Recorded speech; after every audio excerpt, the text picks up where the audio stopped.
Alright, so hi everyone. My name is April Lane. I'm the Vice President of the UNLV TEA Next Gen Student Organization. And this is Marcella Solis, our president. This actually is her brainchild. She came up with it last year.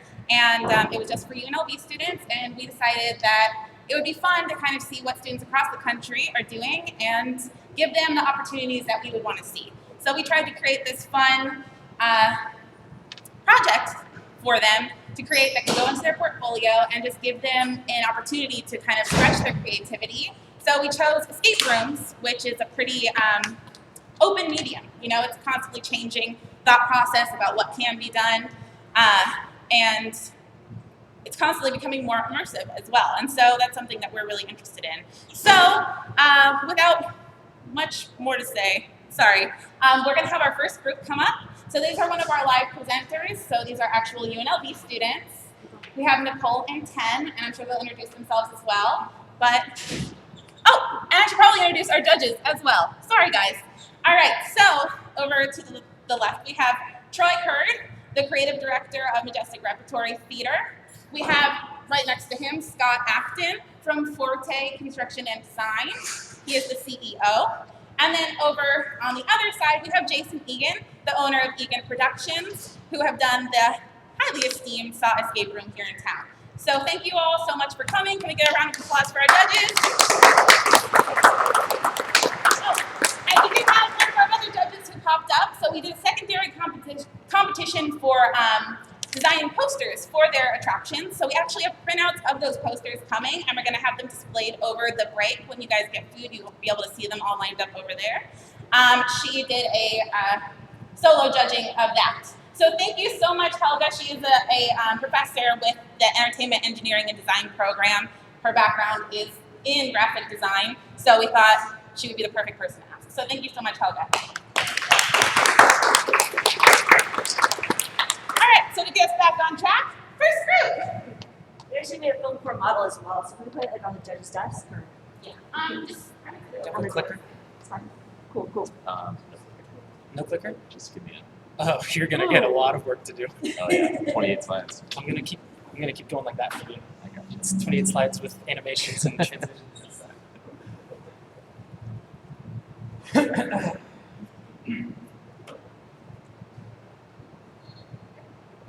Hello and welcome. I'm Ten. And I'm Nicole. And we are Time Out, and this is Under Pressure. The escape room experience is made for the Next Gen TEA design competition. When designing our room, we decided to focus on possibility. Using simple concepts and easily made rooms and props. So without further ado, here's Under Pressure. Our story begins at the United History Museum during the opening gala for the newest exhibit. An ancient ceremonial teapot is bound to be the most interesting thing, sliced bread. Sure to bring in thousands of dollars to the failing museum. But then calamity strikes. Oh no! Oh yes, the teapot goes missing. The city's best police team believe it was the museum's mechanic. With just an hour left, it's up to the team to find the missing teapot. The police track the mechanic down to the boiler room in the museum. It's a pretty dingy place, really hot with lots of crates. It's with steam going off everywhere. It's a mess. We can't panic, slamming her wrench against the boiler. She bolts and locks the door behind her. Leaving her apprentice behind. Then an alarm goes off. Then a counter begins counting up. The apprentice bolts across the room and presses a button underneath a large dial. She must have broken the pressure control. She says, It's building pressure. Fast! We probably have an hour left before it explodes. Now, it's up to you. Can the city's best police team find the missing teapot and escape before the boiler explodes? There are a few things players should notice when they first enter the room. First is a large pressure dial A yellow sulfur light in the center of the room. and air cannons going off everywhere. There is a button under this dial. This will slowly release pressure, lowering the dial from red to green. It'll take about 10 minutes for the pressure to build back up again. If players fail to press this button every 10 minutes, their time will double in speed. Second is the sulfur light in the middle of the room. It's yellow street light, This has a side effect where all the colors come in sepia tones. meaning that players can't distinguish between the different colors in the room. Lastly, the air cannons. The air cannons. They'll come in at random time throughout the rooms. The loud noise and sudden burst of pressure is just there to startle players. When behind the end of the room, the player should know their first puzzle, a key hanging from the ceiling. That key goes up into a pipe and falls along the wall to a large circular turn valve. Turning that valve will drop the key within reach of the players. Players can then take that key to a crate, unlock it, and gain a puzzle piece that looks like a block with some pipes on it and a thermostat manual. Players should then go to the only thermostat in the room. Take a close look at it and learn that it's a fake. Pop that sucker off and find a key inside. Take that key to a crate and open it. Inside, you'll find a secret, hidden Narnia-type room that leads to a hidden workshop. That workshop contains a workbench, a filing cabinet, the missing deep teapot display case, and a safe with a symbol on it. The workbench is missing its handles for the drawer. The drawer handles are found in the filing cabinet next to the workbench. Opening up, you'll find a mechanics journal and another puzzle piece. Upon natural exploration of the room, players should find a pipe with the turn valve on its end cap. Turning it will open it to reveal a staff with a magnet at the end. Players then look up at the ceiling and realize there's a long piece of acrylic piping, long and twisted. One end open, the other with a key inside. Use the magnet to guide the key through the pipe. Once you get that key out, you'll use it on another crate to get another puzzle piece.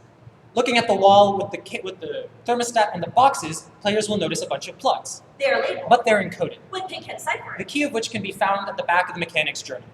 Upon entering into the trap door, players will find themselves in a circular maze made of chain link fencing. They will also find a puzzle piece at the bottom of the maze. Navigating the maze, they'll find 4 main breaker boxes, each containing the number 1 through 4 on them. Flip the switches down in the correct order. The order is the exhibit number. The last one will open, revealing the last puzzle piece. Going back into the main room, players should find themselves with all 4 puzzle pieces. Taking a look at the east wall, you'll notice there are blocks of pipe missing.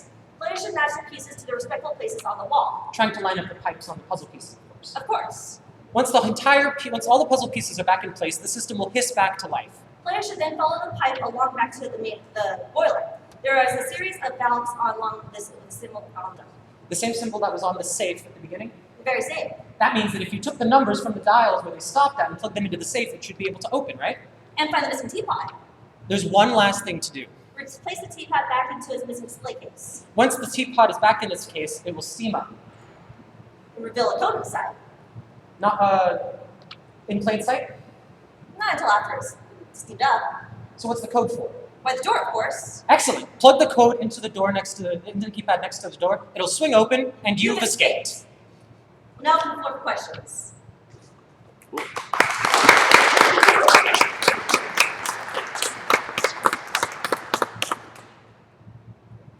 All right.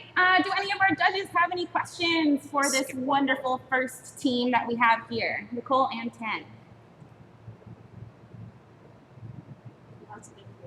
Sorry. They're doing a thing. It's all They're good. doing a thing. We also have the hall, you guys want to come look at it. This is the main room, and then this is the circle maze that goes underneath it. How fragile is that? Can you bring it over? I suppose we can talk a little bit about. There are some loose components in it, so stuff is around. So if you want to see the puzzle, this one slides out and then punch back, and you just kind of press it against the wall. Right next to it. So, how long is your experience? It's 1 hour. So it's designed to be an hour for an 8-person. These are whole puzzle pieces.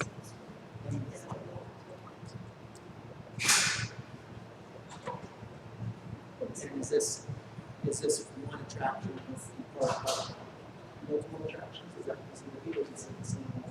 This is currently a standalone room, but hopefully with more development we can turn it into a larger attraction. So access to the trap into the maze is Yes. There are doors inside the maze that you can take elevators to if you're in a wheelchair. ADA compliant, yes. And all the doors and spaces are also within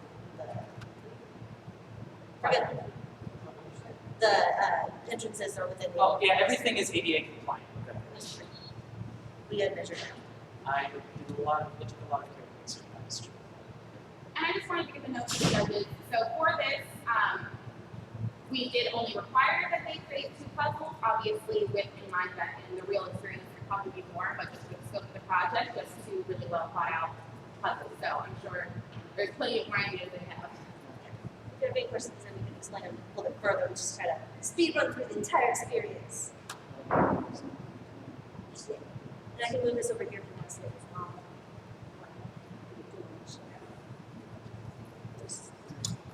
Right.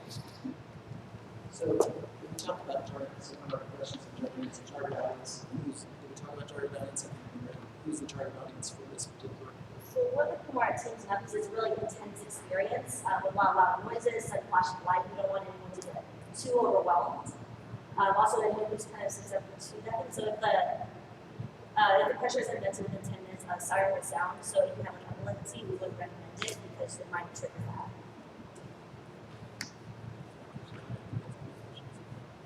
So who is your target audience? Teenagers plus, especially people who enjoy escape rooms. One of the things we were trying to make some interesting challenges that we didn't quite see in other escape rooms. Things like the pressure control, things like the trapdoor, things that the pressure going off randomly. I think that yellow light's really cool. But yeah, we started with a good idea, boiler room escape, and we were able to build some really interesting things. Like the sulfur light idea I got from a science exhibit up in San Francisco. They were doing an entire thing about optics and color. They have a room that, if you could go back to the slide with the rainbow on it, it's a photo I took of a room. They had a rainbow, it was all painted the same, except one half was in a room that had a sulfur light, a street light, which you've all seen before, that just sucks all the colors down. So you can tell there are different colors, but you have no idea what the colors are. It's not very easy to see right here, but this is a grayscale. I've only ever done one escape room, it was the South escape room. We've done multiple, so we had to kind of balance that as well. So I went from like, could I have solved it within an hour with a group of 7 other people, assuming kind of same levels. So that's why we had a lot of clues lead up to the next one. So you find the thermostat manual to go to the next thermostat, and when you first walk in, you find that key so you know where to start. So we really want it to be logical and sequential. Oh yeah. Can you remind me what the first two puzzles were? The first puzzle started with a key hanging down from the ceiling. Okay, that was the turn on. That's correct. The second puzzle started with the thermostat being fake or pull it off. There's a key inside. Some of them are Which leads to puzzles. our workshop. A lot of them are like smaller. We consider them puzzles, but one of them is where you find the handles in the thing that you're supposed to be exploring.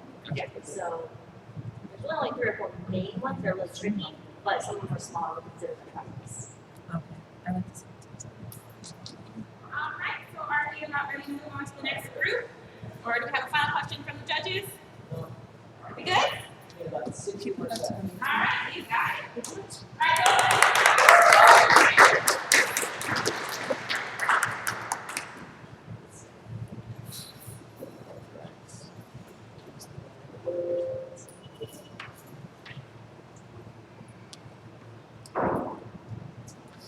right, Alright, so while they are finishing up, I'm just going to go ahead and say a couple more pieces of information.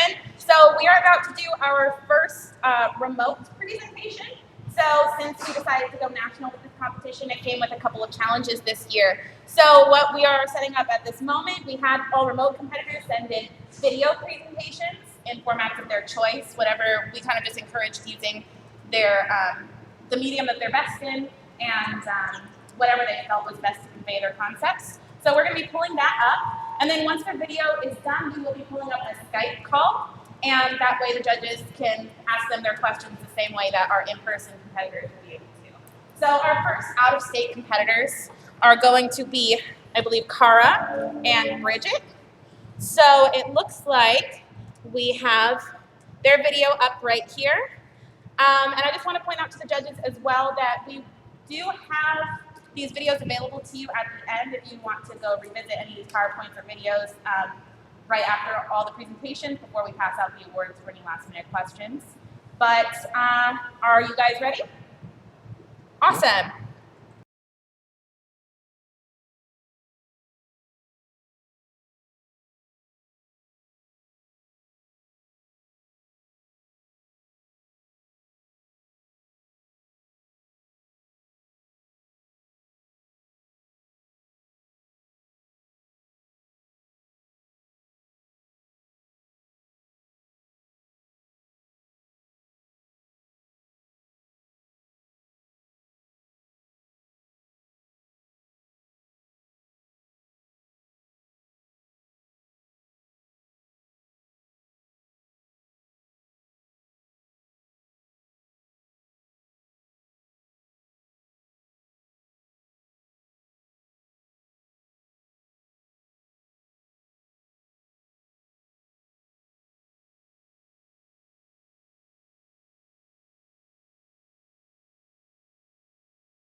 glowing blue light coming out of the closet.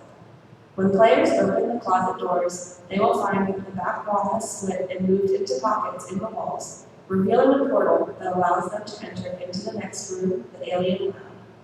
After passing through the portal, players will enter the alien laboratory. A stark contrast to Heather's bright but outdated room, the alien lab is a futuristic, technologically advanced, yet dark twin lair. Players will be immersed within otherworldly equipment and technology, while having to learn quickly how to maneuver their way through the linear puzzles in this unfamiliar territory. As the most intricate and challenging puzzle in this section, the start of the puzzle will be initiated when 3 players in the group place their hands on the hand scanners located throughout the lab. As they simultaneously do this, the lights in the lab dim down drastically, implying the flashlight, which has light and black light capabilities, is to be used. Players will shine the black light around to find colored symbols painted on different props. This will lead players to the shelving unit, in which similar symbols are displayed at the back of each cubby. Players will need to correctly correlate the color of the space containers with the symbol, triggering a lock to open the 2 bottom cabinet doors. Within one of those cabinets will be Heather's magic slipper, indicating she's been there, and the other will be a clue for the next puzzle to be solved.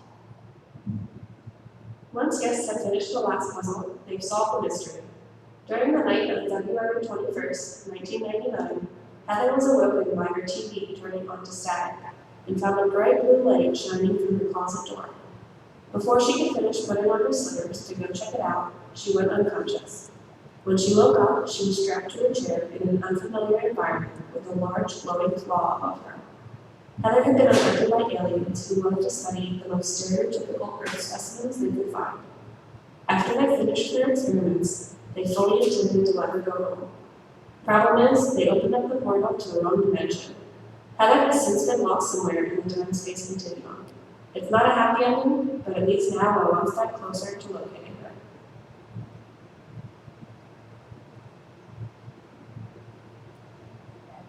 Cool.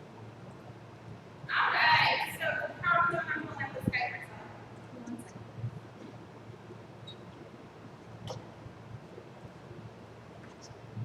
I'm muted, right? Yeah, you're good.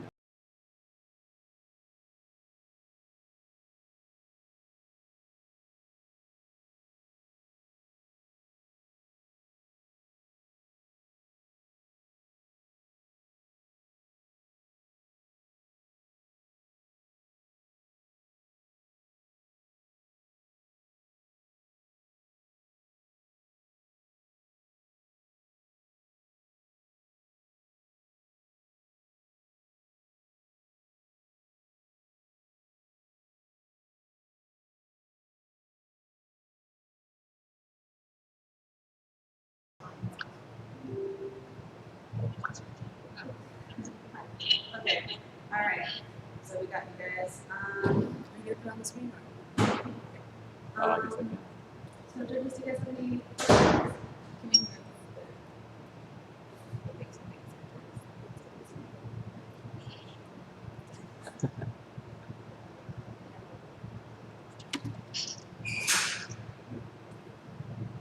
Alright, sorry guys, of course this comes with a little bit of technical difficulty, but looks like it's being worked out. Just give me 1 second.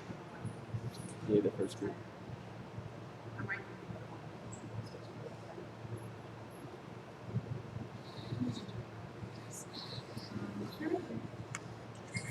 So, questions for our competitors? Judges, since we are Skyping and live streaming, if I can let you guys speak up, just because I'm not sure how our speakers are going to be able to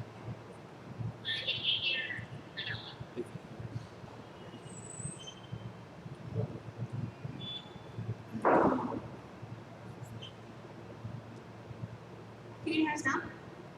We can hear you, but it was just too far back from the camera. We couldn't really hear what you're saying. Okay. So you guys have a first question?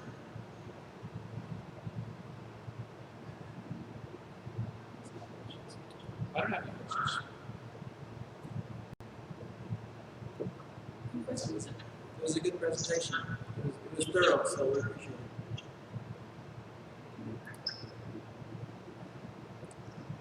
All right. Thank you. All right, thank you guys.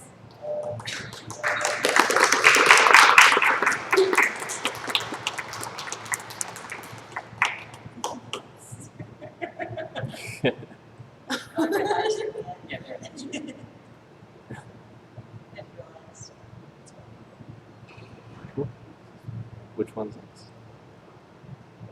All right, so judges, do you need a minute to finish your forms? Yes, please. Okay.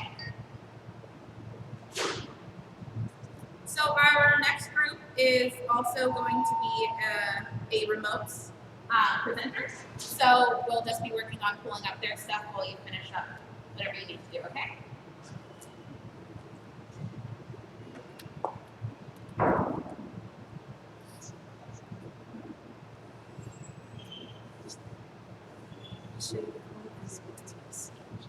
It did? Yeah. Okay. So while they're still getting a moment, if you want to answer that. Cool.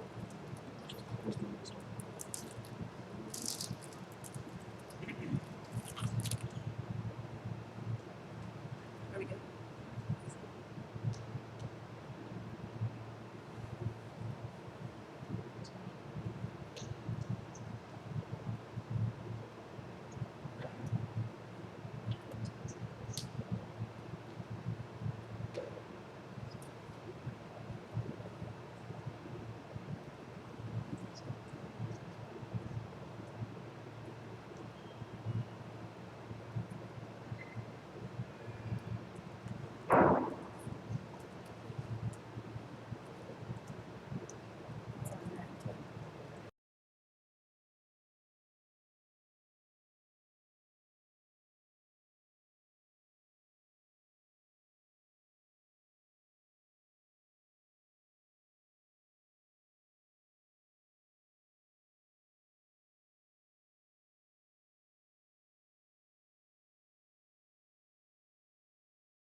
All right, are our judges all good?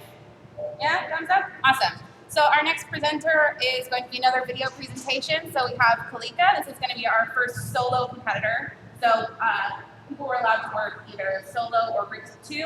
And while that seems more difficult, we did that because there are a lot of Next Gen members who don't have a student organization at their university. So we wanted to make sure that everyone was kind of on an even playing field, and people who don't maybe know other people in their community that have the same goals and ambitions as them would be able to complete the project as well. So here is Kalika's submission. Kalika submarine!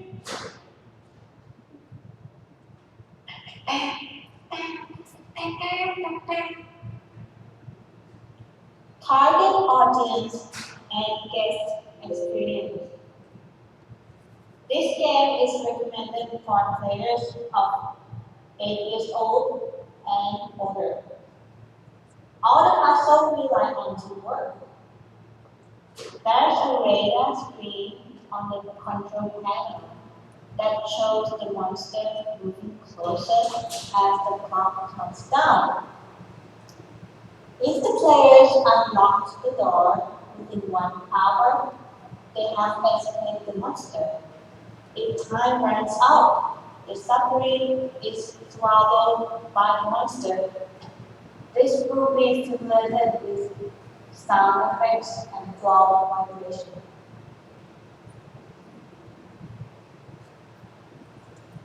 You are a crew of researchers, and you have discovered a baby sea monster.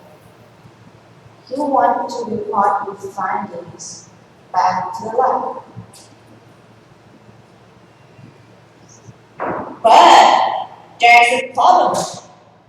The captain wants all the credit for the discovery, so he locked you in the subway.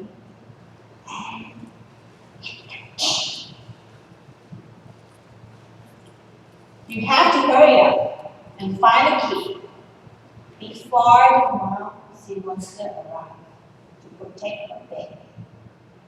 According to Rhea, the mom will greet you in. Here's my floor plan.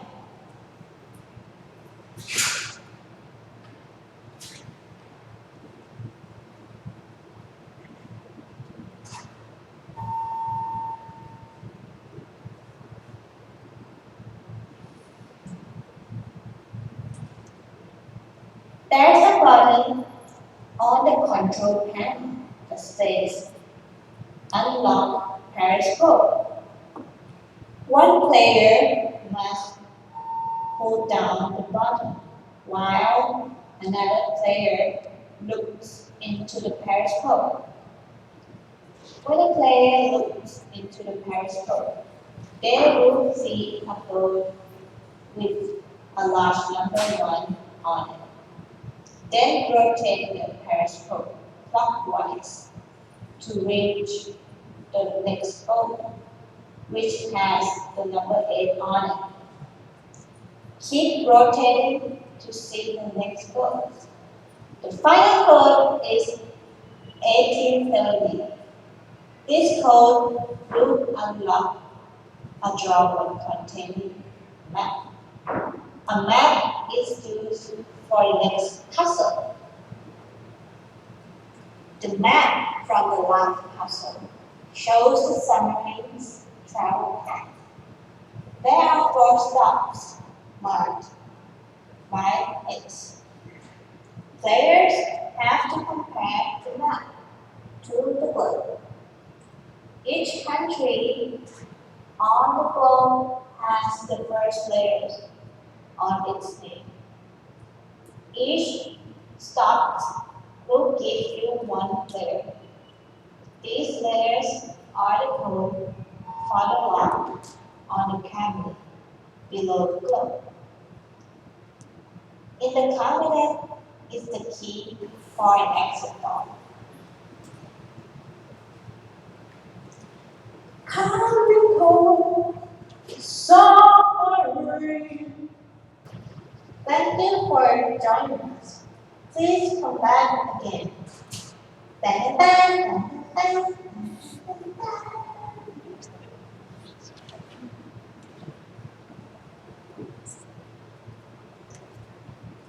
Calico submarine. All right, so we are just going to be pulling up Calico.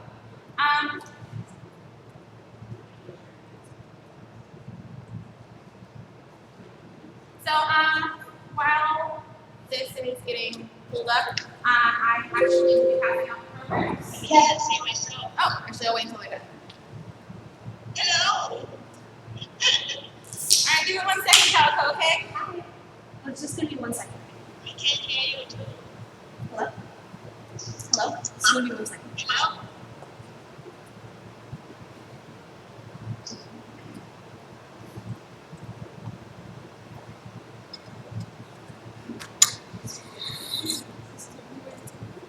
Are you gonna switch the mode? Please. No, I'm not gonna have the audio going through the sound system. Are you not gonna go up there? Oh yeah, sorry.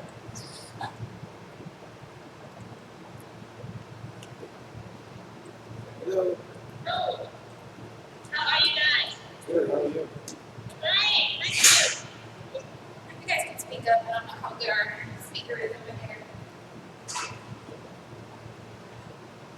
So you said your target audience is age 8 and above?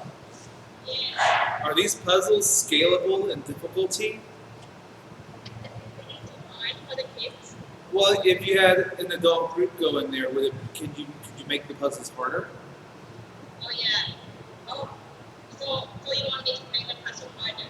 If you, it's just a question. Have you thought about that? Yes. Yes.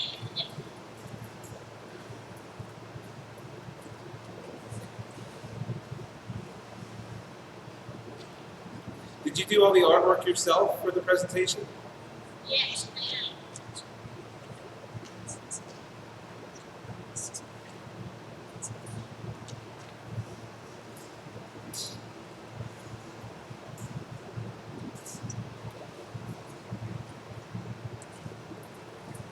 Very good. How she intends to give the 1%. Yeah, how are you going to create the look of being underwater? Is it video on the? Yeah, I want it to be like a screen outside of the projector. Yeah. Or I have another crazy opinion. Is there any escape room that actually around with the aquarium outside? What is the question? Is there an Is escape there room? any escape rooms that has the aquarium outside? I don't think Like indirectly the aquarium I haven't heard of one. free. You can pay the real dolphin, sing and pay their patients. There will be in about 9 months. Yeah. Yay! It's unbelievable. Cool. Very good. Good, thank you. Thank you. Thank you for the comment. Thank you.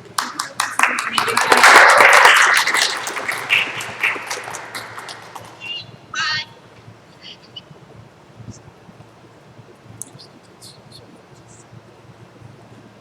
All right, so we're gonna get started setting up.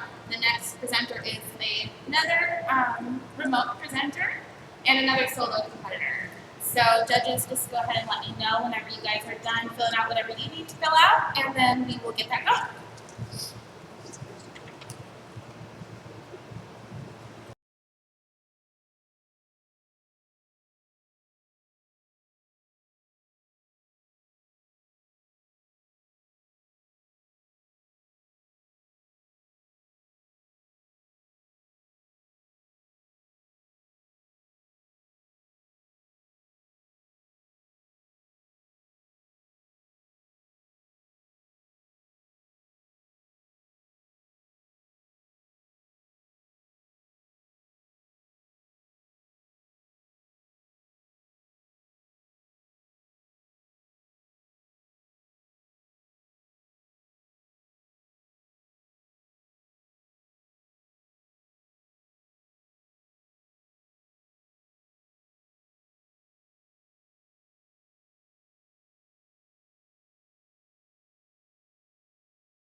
Awesome. So next we have Jackson, and his video will start momentarily.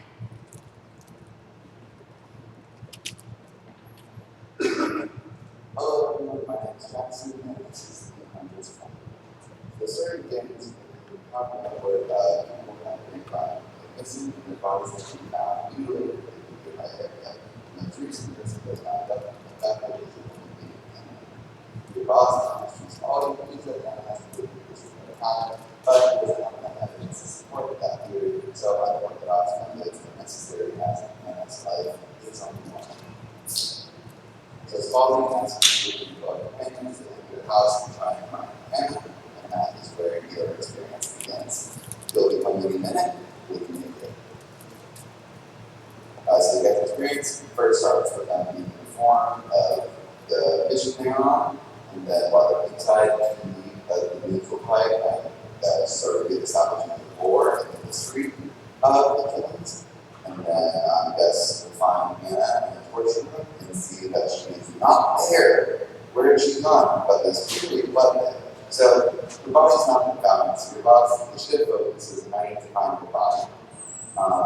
As this happens, the killer comes home and will slowly kill her more agonizing deaths.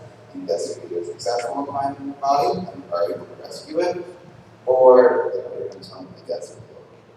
So the killer approaching big emphasis on the house, is how it scares you. So, beginning of the attraction, the ambient noises, and it slowly builds up and you break down on the window, really giving us the fright at the end. This is the layout of the attraction. You have his background, the killing room, and then the window he breaks through, as well as the entrance and exit defending. Here's concept art for the living room of the cabin, and here are reference photos for the hallway of the cabin. And here is a quick shot of what the inside of the torch room would look like in the cabin. So the first puzzle I want to cover is how guys would enter the dwelling room. Okay, so they first go to the bathroom, they see this cover, they pull back the mirror, reveal this cover, and then there's 4 saucers, and then on top of the saucer is a jar, and inside each jar is a finger that's chopped off with the colored nail of a different jar. And what guests have to do is to move the jars around with their fingers so that the finger correlates to the colored saucer that it's on. Once that is completed, that hatch will open, the key will fall. Guests can use that key on anything to the right, open behind that key with a lock, they can put the key in the lock, and then open the wall where the key can go. And then the final puzzle of the attraction would be finding banana. Yes, throughout the experience, there are papers around that guys have to either find or collect. Not the paper or the writers that the guys must shine and give the flashlight on to see.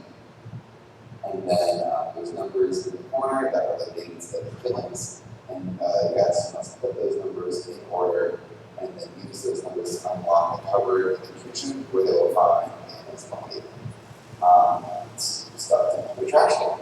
And combo when you're cheating in this, the paper is like also the portrait. Now the scene is this panel dropping, it's more scary and the door just kind of stands there. It got about very scary, like lighting, and use the costume variants for both male and female member, depending on the equipment working. Technicalities, the attraction requires 2 attendants, 1 person to be installed and 1 person to be the hunter.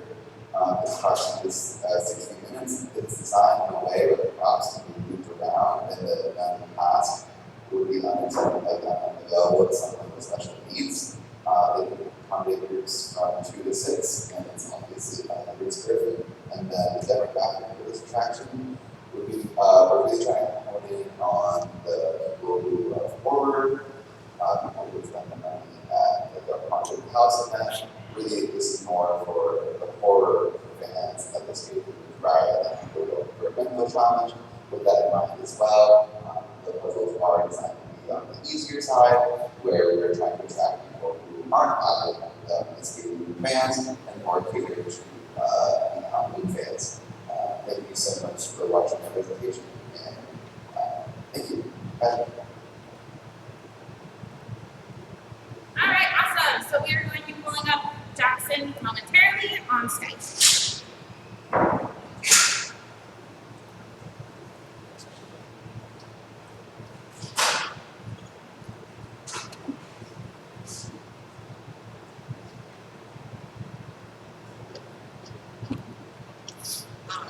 Hello. All right, give us 1 second. It's gonna be 1 second for the judges. Okay?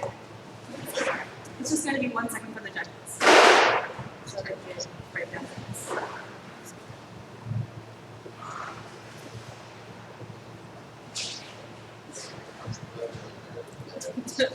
Toasty. Let's turn it around.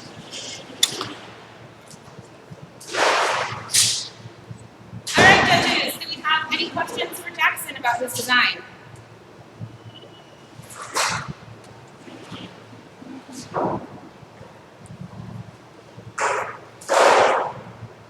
So, can you hear me okay? I'm Jason. I'm the horror guru here, I guess. But so you always walk the tightrope when you come up with a horror attraction versus a haunted house, and most of the year-round haunted houses have failed, unfortunately. So how do you intend to keep this, not crossing the boundary of a haunted house? Because instantly, when you cross that boundary of a haunted house, you kind of are only open in October, and that's when your successful month is. So I guess from a marketing standpoint, what were your thoughts so you can still have a successful November through August. Because I know you're going to go horror, horror, horror, and I'm all about it, but you know, so yeah, just a question. Just for our but I think we're talking about like certain houses, like there are some like Rock, Las Vegas, and those like before. Yeah. But just for location, and I grew up in Los Angeles, so my experience is from LA, and like there are horror escape rooms that are year round there. And I do understand that's a little concern. I'm trying to more just kind of help them market it. Just kind of push it to the placement of it, and especially in the city of Los Angeles, they have like this within us live there. Like the housing on the streets is like in October, there's still need to go that throughout the years. But just look fast, you know, when they're like the company's called, I think it's State LA, I think they have a lot of people out in the city, year round, but a lot of companies that I see here is they'll have like they'll buy like a store building, escape room set up, one one, three different ones, just to kind of offset the more compared to the other escape rooms. I agree. And once you mention Los Angeles, that market kind of breaks the mold because of how many millions of people that are there. So it can, You said that, I didn't think about that because I grew up there. I know like you're down. yeah, Los Angeles is a market that does 25,000 people a night in one of their Halloween attractions. So yeah, appreciate it. Yeah. Any other questions? Thank you so much, Jackson. Thank you, Jackson.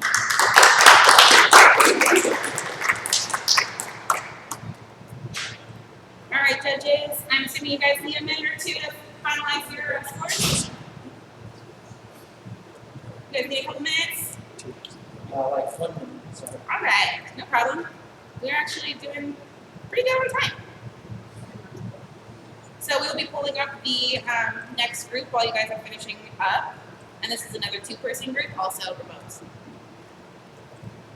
What city are you from? So we try to kind of keep that location-wise kind of not make it a part of their judging just for bias sake. I mean, it's kind of easy to tell who's from UNLV.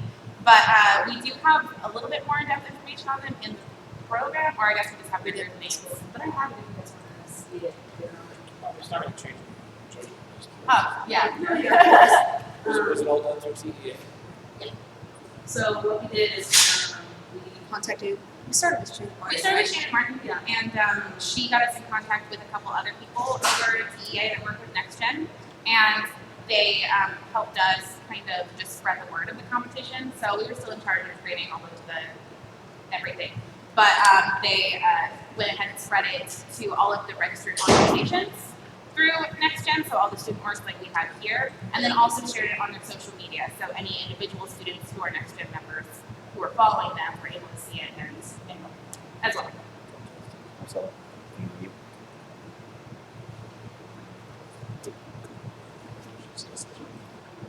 But yeah, there's a very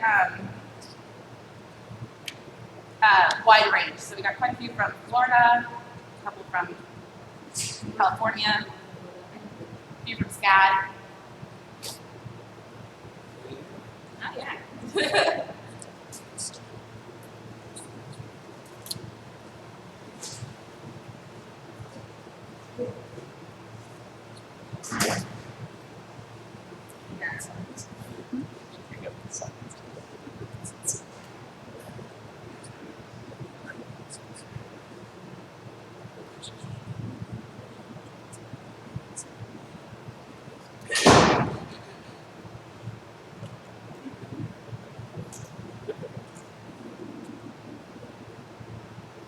You guys are all good? All right, so we'll play the next video. Let me see, I'm not sure if I said their names. So that is Jack and Mark. And this is going to be our last group before the quick intermission, where you guys can get refreshments. Okay? Hi, I'm Jack Miller. And I'm Mark Reilly. We're members of Wind Park Engineering and Design at Purdue and Business Space Escape. To provide some extra information about us, my major is Building Information Modeling and Film and Video Production. I'm currently a sophomore and I'm from Los Angeles, California. My career ambition is to work as a theme park master's program. My major is computer engineering. I want to be going into mechanical engineering, and I'm a freshman to be a bit more. In Act 1 of the story, players begin a space-themed escape room with the task of restoring the ship's engine to avoid crashing into the sun.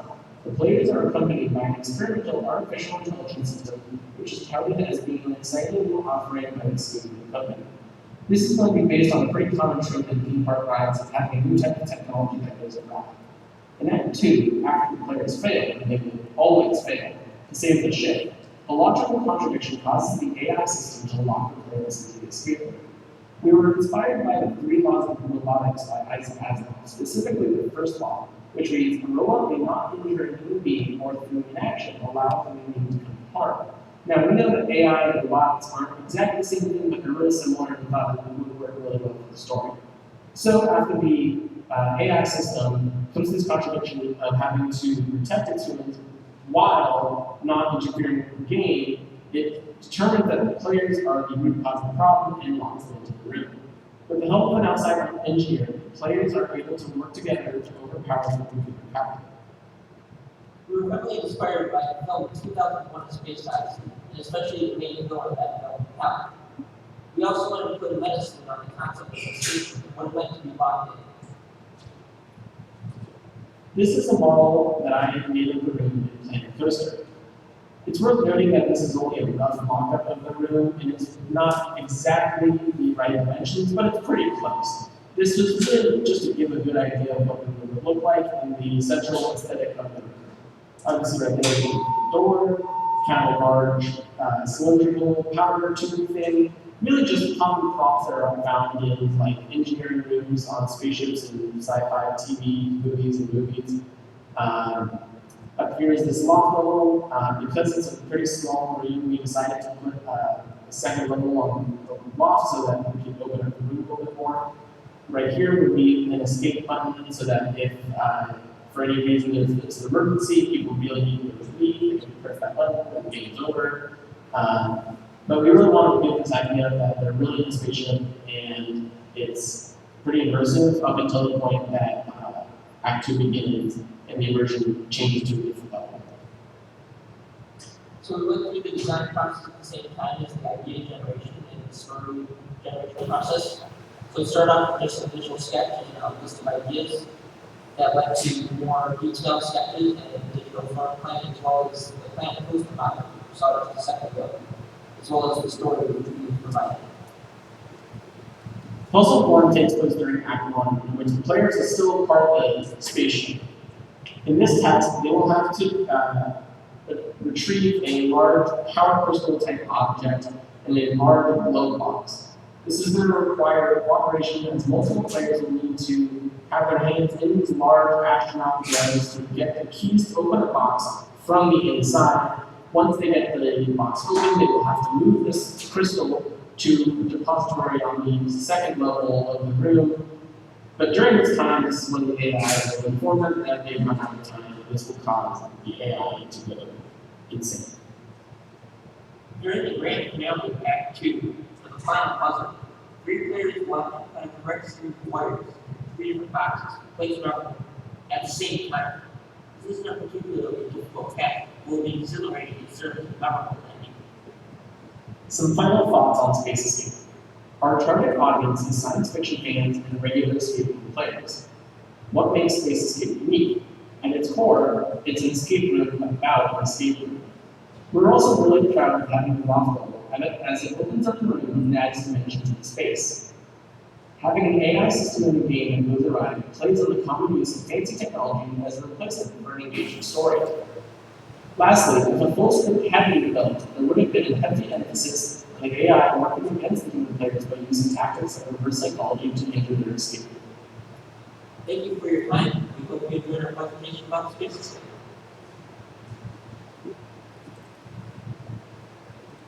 Okay, so we'll be pulling them up on Skype momentarily.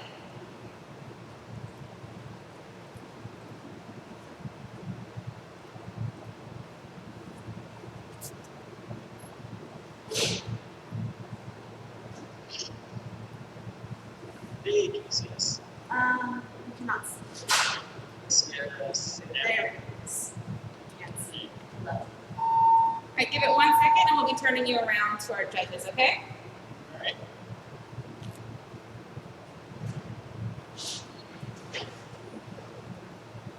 All right, judges, we have them pulled up if you have any questions about their design.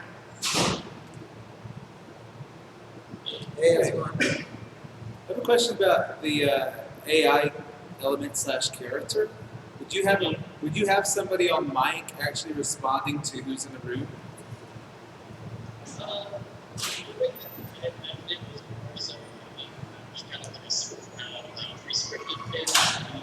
It was definitely going to be someone outside kind of watching and making sure things were happening at the time. But it would be someone's maybe Okay. So that's virtually their guide. That's going to be their guide through the attraction is the AI telling them what puzzle or thing they have to do next, correct? yeah, well, that's it's the AI that's keeping me. So if it does exist in the puzzle, it might not do it like it may because it doesn't really escape. So we didn't have time to like script, but we definitely have some elements of like prevention elements like reverse psychology. It's active industry that makes sense. Did you guys do your stuff in SketchUp? Is that what you did in it? The 3D model?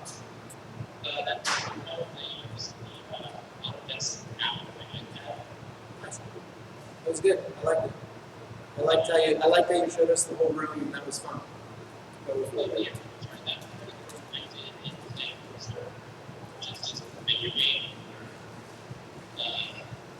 I'm sorry, it was the just that like down for the room. I did a lot of it's just being open poster. It's like making art, but it's got a lot of like small details and decorations to make sense to be able to solve. Yeah, it looked good. That makes it easier when you're presenting to people, so they can actually, see a 360 view of the room. Yeah. Appreciate it. Thank you. All right, thank you guys.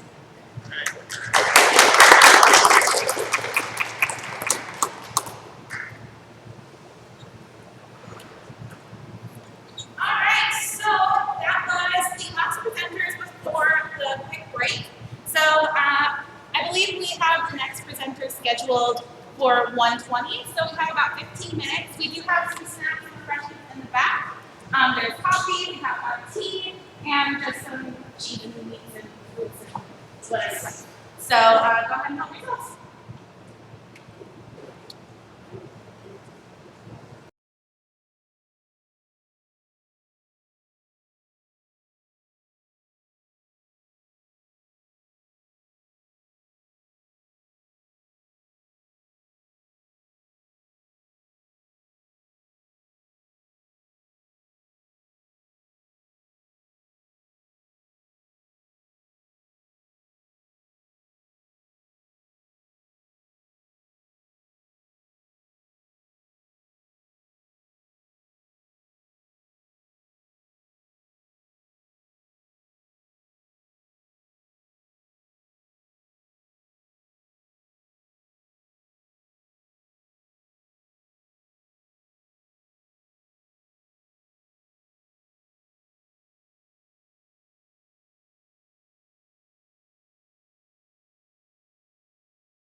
phone is sitting anywhere.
Alright, so our judges all settled in. So this is going to be our next in-person presenter. This is Kevin. So we're just going to pull up his PowerPoint and then you can go whatever you say. My bad, dude. Is it a video or PowerPoint? It's a PowerPoint. Okay. Alright, hold on one second. This first slide should be big too.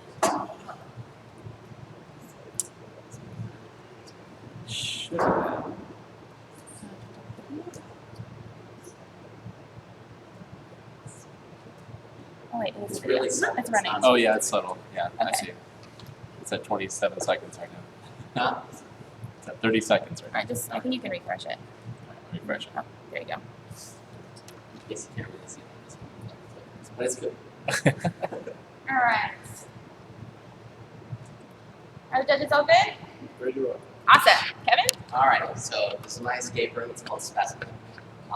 It's not really for the faint of heart too much. It's generally recommended for 18 or up.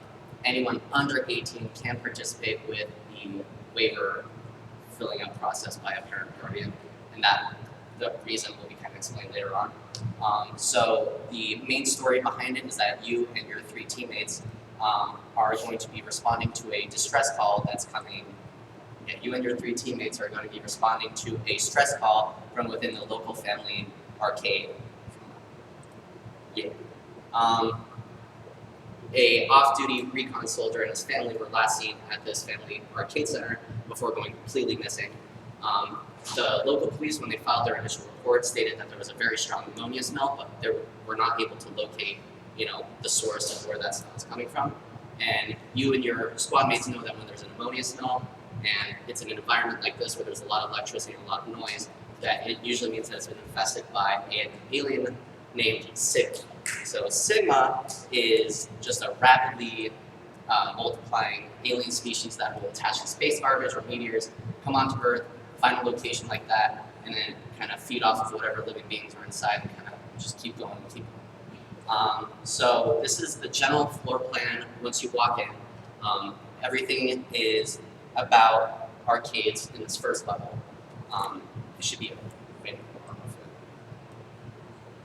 if not, this coup, it just kind of turns around. But you go inside, and all the video game arcade machines are pertinent to this centerpiece right here, which is going to be the main puzzle of that room.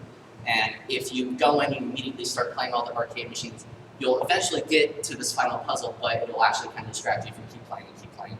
But instead, you'll realize that all of the high score menus on all the games are all zeros except for one very specific number in that placement, and that is the code that you're going to put in to the coin slot, the change machine. It's going to give you an alien coin, and there's one machine that's broken in that center console there, and if you put that coin inside, it's going to open up this puzzle. So this here, you guys don't know yet, but is actually the transformer to kind of start the what's it called, beam me up Scotty type situation. And what you have to do is that each one of those third sections can turn, and each one of the arcade machines, a different button pertains to a different section. So you have to figure out which buttons turn which section, and you have to lock them all together to begin the process, and it will transition into the second part. Sorry. Okay. Sorry. Sorry, that's a close-up of the puzzle when it's off. Sorry, one more. This is happening. So what'll happen is that you'll start being beamed up with a harness because you're in military gear. Everything's going to kind of come together to form the second level, which is actually going to be the hive control. Because you're in military garb, you're going to be able to be in one of those like rock climbing harnesses. You're going to be hooked up to a rope, so that the moment you finish the puzzle and things start turning blue and things start happening, you're going to be lifted up. Everything's going to back away. The floor is going to meet you at the top, and then the second puzzle is going to begin. So the second puzzle, it's going to be tracking one of your team members' hands, and you're going to be able to kind of control it like a topographical map. So this room is what Sigma uses to kind of organize its hive and figure out where everything is to go and where everything is located at. You guys need to find the basically the nursery where all the Sigma eggs are kept, because you need to be able to retrieve one of the Sigma babies, use its DNA sequence to create the poison that's going to be able to kill all the Sigma within that video game arcade and kind of continue about the lives.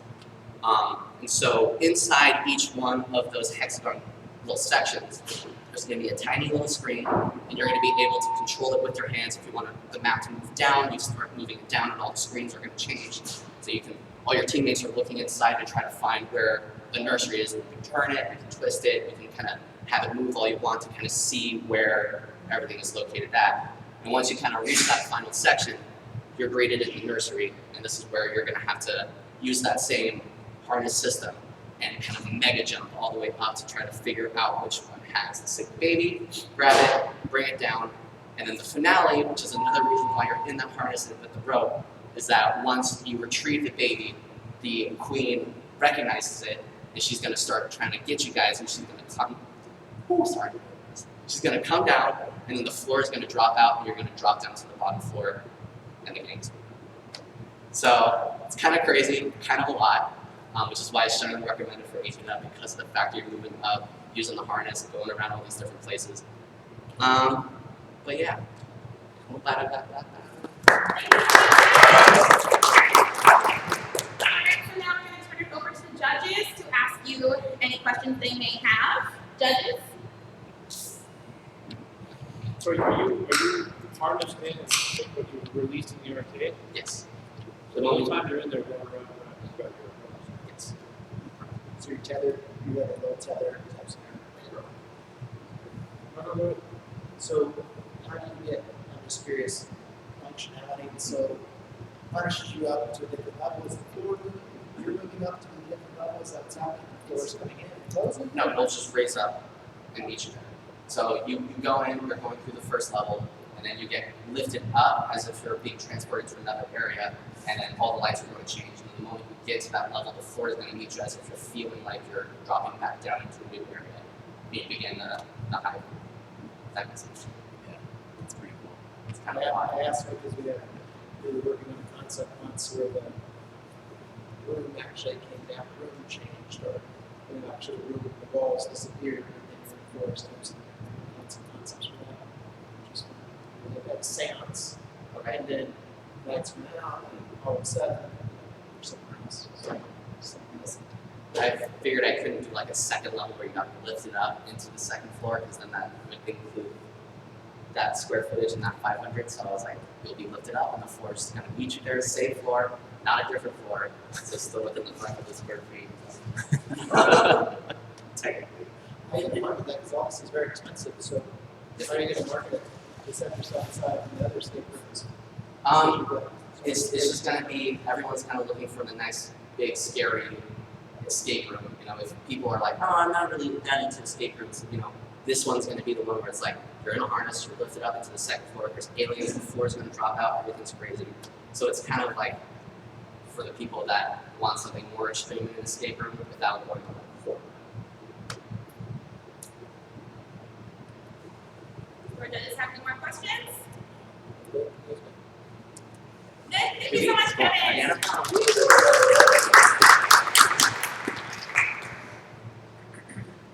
All right, so do you guys need a minute to catch up?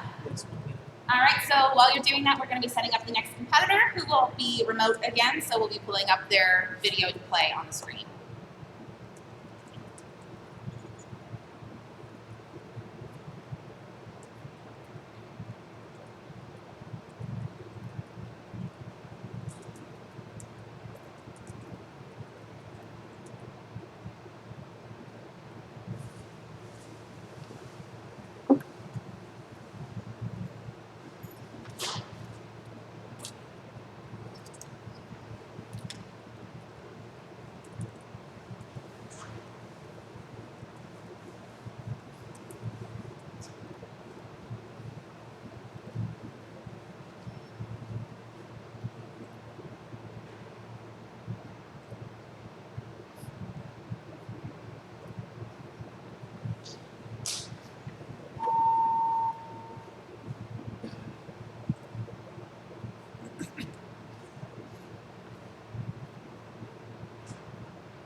virtual? Physical group. We have one more local group. They did send a video as well, but I believe that they're showing up to present in person. We're just waiting on a confirmation from them.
You know, good, Jason? Yep.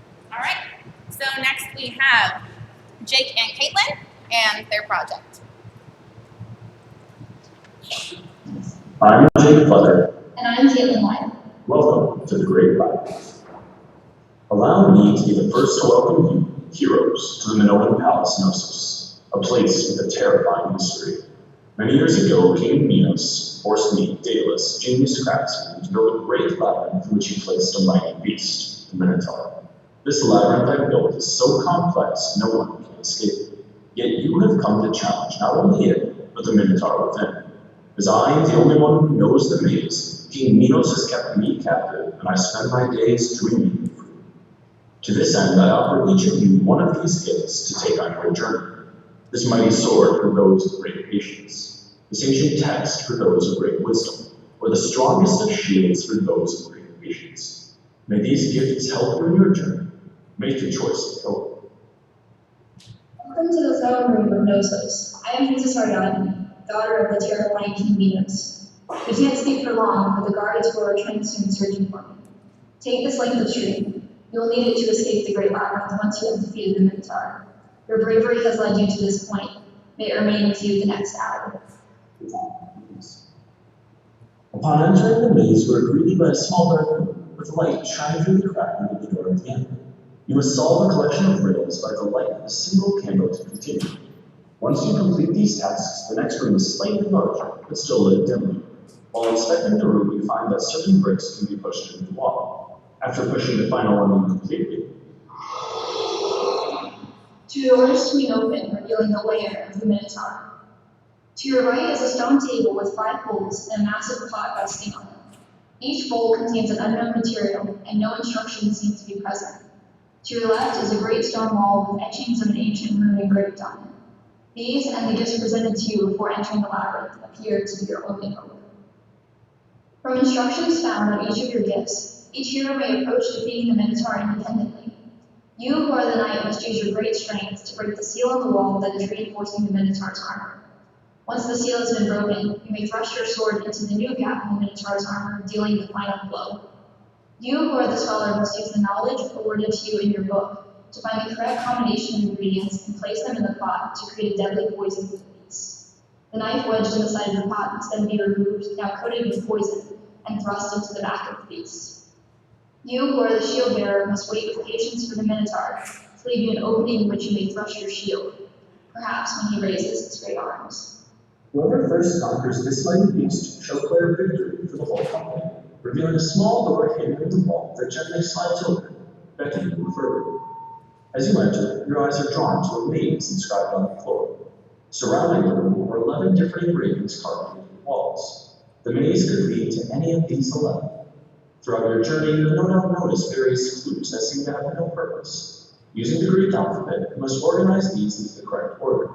These clues inform you whether to move right, left, forwards, or backwards throughout the maze. Following these directions leaves you standing before a spiral shelf. Remembering the string that Princess Ariadne gave you, you align it with the spiral indent, and the room begins to shake. Small pebbles and dust begin to fall from the ceiling, and the wall in front of you moves before your eyes. With this final door open, you are free and crowned champions of the Great Labyrinth. We'll look at design factors that enabled and influenced our story. We begin with our floor plan. In designing the first 2 rooms of the maze, we hope to create an environment conducive to absorbing new information. The rooms are immersive and simply designed so as not to overwhelm the guests. However, throughout the 3rd, 4th, and 5th rooms, the design changes to be slightly narrower and more meandering in order to better simulate moving through a real maze. Finally, the 6th room is large and open so that players can focus on the core feature of the room, the labyrinth imprinted on the floor. Another consideration was our target audience. The labyrinth concept naturally appeals to those interested in mythological or fantastical genres. However, we also hope to target a general audience between the ages of 13 and 45. Puzzles within this escape room were designed to fit the levels of intelligence developed within this age range. The room designs themselves appeal to these ages as the challenges of navigating the various rooms would be most thoroughly enjoyed by those with sufficient ease of maneuverability. Lastly, the most important factor we considered was safety. A discussion of safety pervaded each decision made throughout our design process. Here we've listed 4 key safety considerations, assessing concerns such as props around the escape room, our animatronic minotaur, the floors of rooms, and even analyzing how each door opens to not only keep our heroes safe, but to tell the best story. The Great Labyrinth, who will you be? All right, so that was the end of the presentation, and we'll be pulling them up on Skype momentarily.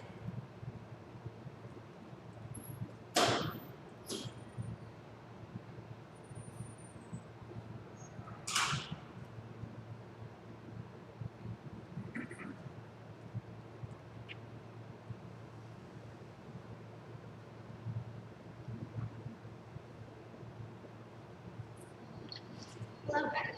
Hi. Just give it 1 second, and we'll be turning you around to the judges, okay?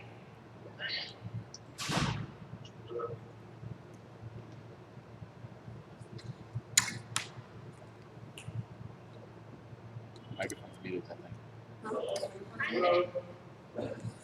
1 sec.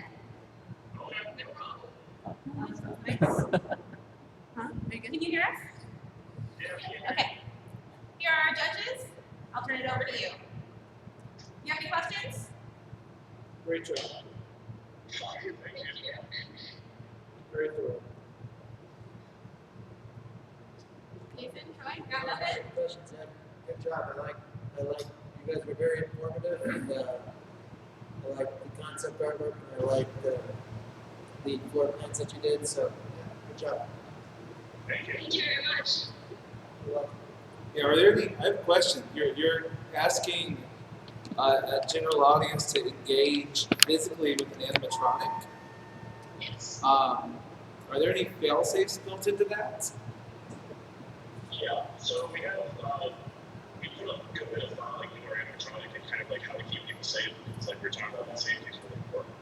I mean, kind of like rather firstly looking at the safety before like having things fail, we're just entirely padding the entire outside of the Minotaur with like a foam like layer to that end. So if anything goes wrong and like somebody accidentally like bumps into it, there's like no major concerns with like sharp edges, corners, things like that, as well as like not very like heavy or bulging with the arms like raising and lowering as well. They're very slow, so like very noticeable. And with things going wrong, like there's sprinkler systems involved in the room in case like any electronics like catch on fire, cameras as well, loudspeakers so that we can communicate with them, as well as doors that enter the room, and step in, just kind of help with like a physical presence there in the room if anything were to go wrong. That's most of our like preventive safety features. So I just meant safety to your very expensive piece of machinery. Oh yeah, from very enthusiastic participants. I think like kind of with the whole having like just people around things, it's bound to like wear down over time in general. So like just developing the material around the outside to avoid like any spills of if any like water or like physical material somehow would be able to enter, it's just sealed off very nicely around the outside so that they can enter into our electronics, which obviously once you put the outside world into your electronics, you have electronics. So just making sure that that's properly sealed off. And then yeah, it's kind of a trust with the like guests and like keeping an eye on them so that they're gonna like wrenching on like arms, control that's where kind of like the loudspeaker comes into play. We didn't really come up with any ways to stop that from happening, so I think that's part of the cost that we're like taking on with putting an animatronic to make the experience that much more immersive, you know, so that like you're in there with the Minotaur. It's kind of a cost that we take on, but repairs and things of that nature would be a necessity to take if it does break. Where are you guys from? University of Notre Dame. All right, is that all the judges have for you? Okay. Thank you guys so much.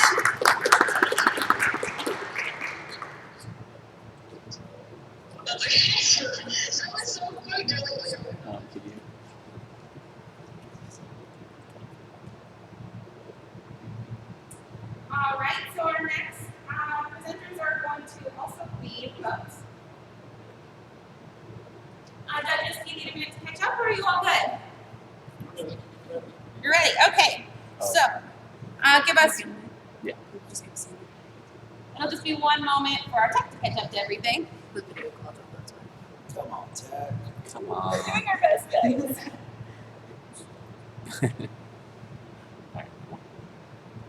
Okay, good. Yeah.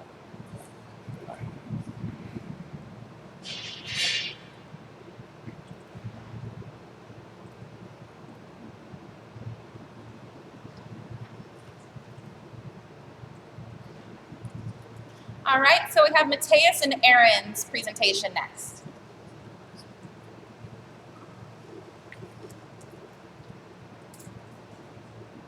Numerous nightmares that built only quarter escape room experience before to aid people that has to push the boundaries of horror storytelling.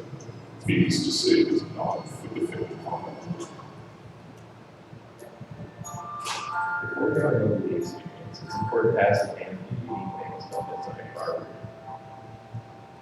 In order to provide the most immersive experience possible, we'll be employing these two competitors and a voice actor to play Pinocchio.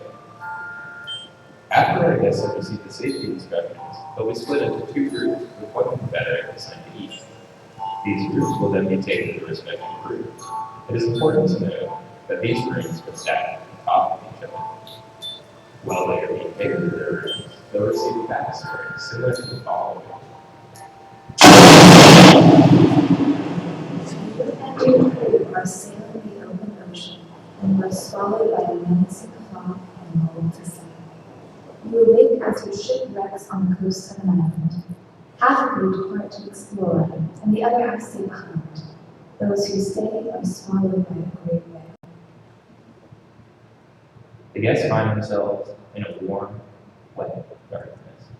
As Lightspeed interacts, Pinocchio, who's strung up from the ceiling in the depths of the whale, sputters slightly. Fading in and out of consciousness, he uses very specific phrasing to tell the guests that they are trapped here, just like he is. Before he fades completely, he asks the guests for their help, telling them that it is something their friends need that he can give them in return. The guests will find this line from an old fairy tale etched on a table near a skeleton who sits beneath Pinocchio's shadow. Following this clue, they'll reach into the skeleton's chest to find Geppetto's diary. Unfortunately, the diary is locked. Clues will then point guests towards a pile of wreckage behind them, where they'll find a lumped up cloth-like object on the ground. This object is actually the skin of Geppetto, which they must lift up and reach inside of to find a very important piece of rope. The guests will then use this rope to solve our tangled web of lies puzzle, which is etched into nearby wreckage. If they solve it correctly, the string will pass through the code they need to open Geppetto's diary. The diary reveals that Geppetto is also a victim of a nightmare, and one night, Pinocchio, obsessed with becoming real, tried to skin him in his sleep. This caused Geppetto to drown, and that's the whale. The final entry in the journal reveals Geppetto's doubts that Pinocchio is really trapped. At this point, Pinocchio has disappeared from where he was hanging. As soon as the guests realize this, the lights go out. In the darkness, the female competitor is murdered. When the lights turn on, both she and Pinocchio have disappeared. Our upper room is a still town, featuring a jail cell, a dock over black water, and 3 storefronts manned by human-sized animals that never speak, though their eyes follow the guests around the room. While Pinocchio is in the whale, this group has been solving riddles associated with these animals, each of which yields a quarter scrap of a sheet of music and a small keychain light. On the back of the central store is a corkboard with a large cricket that responds to the pressing these keychains by playing a tone. Once Pinocchio disappears from the whale below, a small set of eyes appears in the darkness of the jail cell, accompanied by a young boy's voice that asks the guests to turn on the lights. This puzzle culminates in the guests connecting a search on the floor, bringing the face close to the eyes before lights flash and he clings to Pinocchio, his head now adorned with the bloody neck of the female Confederate's hair. A spotlight clicks on, illuminating an empty cell with a final scrap of music into the back wall. The door creaks open.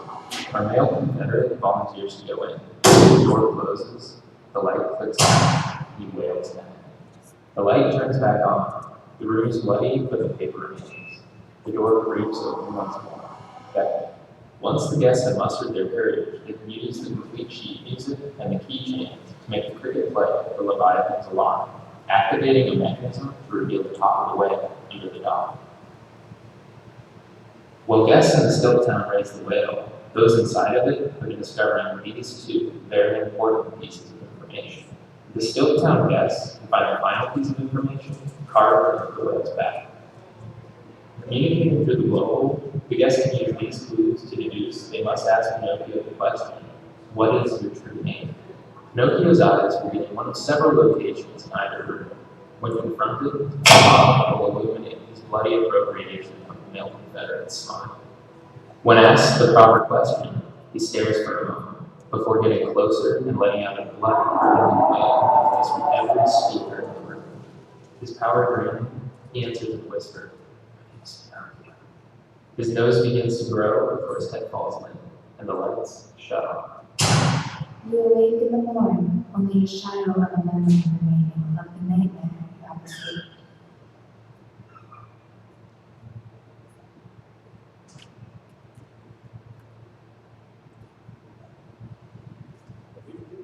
All right. So I think that one woke everybody up. So just give us 1 minute and we'll be connecting with them on Skype, all right?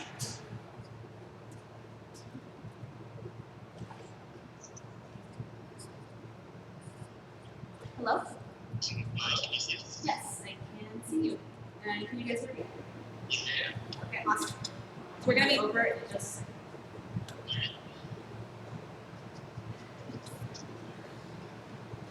All right, so here are our judges. Do you guys have any questions for the group?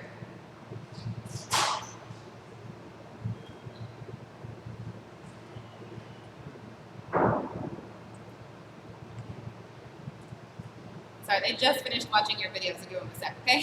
So you guys are using plants at the two people that separate, the couple that separates, those are your plants, right? That are gonna be what you're posing as customers. And that they got separated. Yeah. I like that, so I do that. Keeps things safe. Yeah. That was a big reason for choosing to do that, was to make sure that the guests, like, we could use them to inform the guests of potential safety hazard, especially with the water in the dock room. And then also just so we could ensure the timing of everything goes according to plan, so they keep them on track. That's exactly the same reason I do it too. There's no water in there, but yeah. Questions?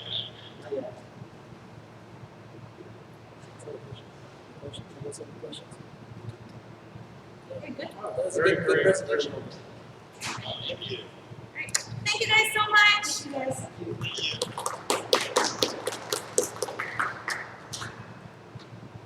Okay, so I will go ahead and give the judges another minute to catch up. Let me check this here.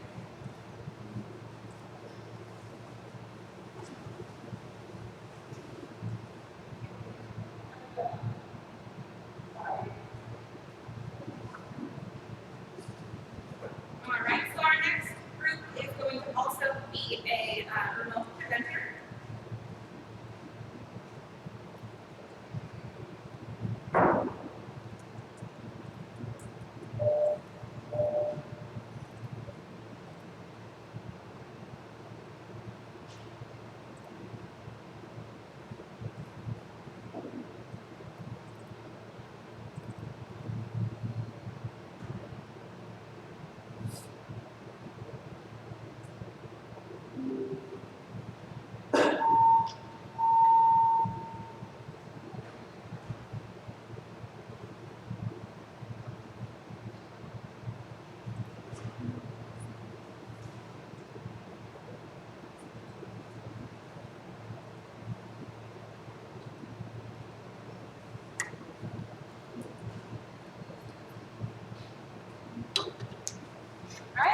Who's all set? All right, so next we have Mayor Paz and Lauren.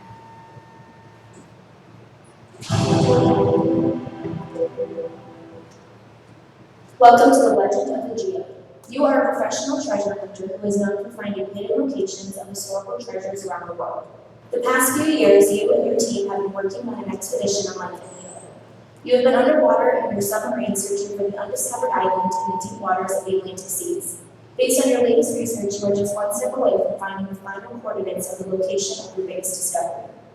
According to the famous legend of the geode, this island is believed to exist as the home of the magic of geode, a precious crystal that grants its finders eternal life. Many other scientists and hunters have dared to enter this magical island to find the geode and study its unique native species, but the legend clearly says no one has ever made it out alive. Rumor has it that you have 1 hour to find the geode before the flesh-eating creatures that inhabit this land come for you. Will you be able to find your most valuable treasure? Live forever or die trying? The escape room is 500 square feet and is broken down into 4 rooms. The explorers 12 can enjoy.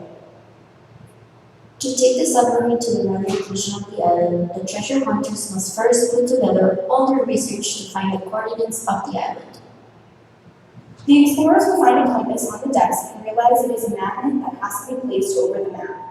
The magnetic compass will point out specific numbers written on the map with the correct coordinates of the island. The coordinates will have to be typed on the control panel. Once the coordinates are entered, the submarine makes its way to land on the shore and unlocks the submarine's periscope. The treasure hunters must look through the periscope to find the explanation for their next task. They will read on the screen the direction to turn and look in the periscope. They must count the number of animals or items they see to the direction they are heading towards. First, a set of 8 birds fly to the right. Then, a set of 3 dolphins swim to the left. Then, a set of 4 sharks swim to the right. Finally, 1 lost bottle floats to the left. While one of the explorers is seeing this, they communicate what they see to another teammate at the door. The explorer will have to turn the door's wheel the number of times related to the number of items the other explorer sees and the directions they move in. The team of treasure hunters will immediately find 3 skeletons of those who dared to enter the island and did not make it out alive. The 3 skeletons are each labeled with different professions, including a botanist, lepidopterologist, and a geologist. The other pieces of paper will be scattered around the island. Once the 4 pieces are found, the explorers will have to put them together to read about the 6 flower species that are native to the island. The flowers are numerically listed on the sheet, and these will connect to the rocks around the island that are also numbered.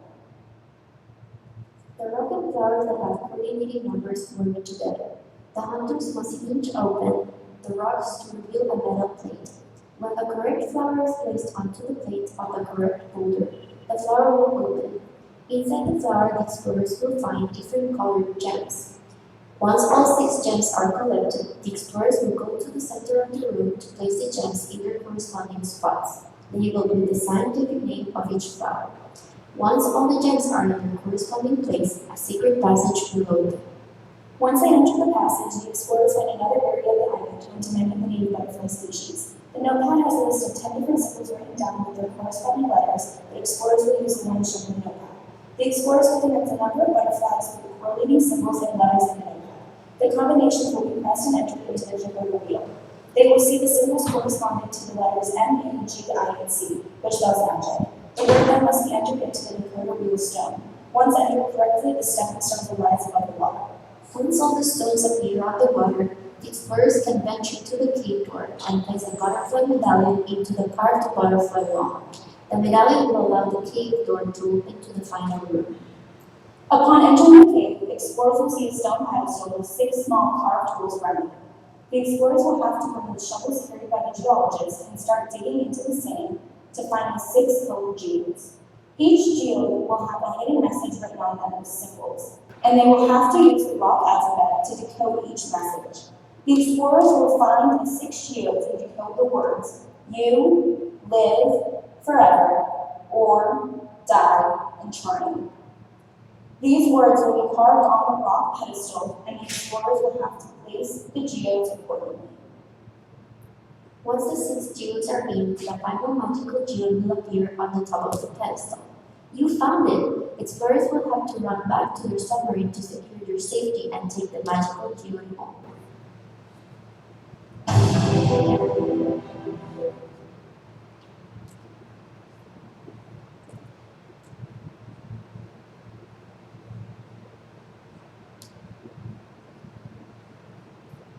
All right. So let's see if we can pull them up on Skype real fast.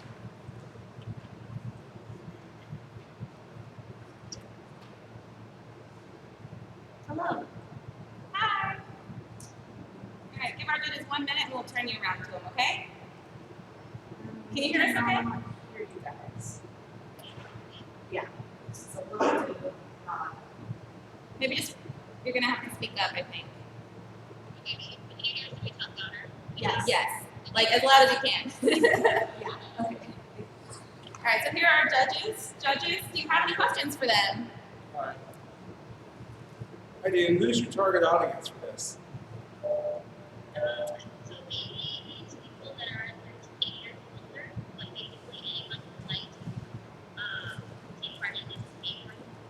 Okay.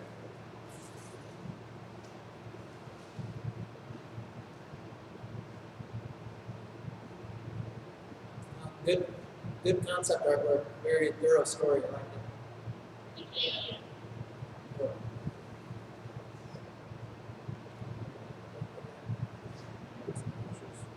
Good job. Thank you. Thank you. Thank you guys so much.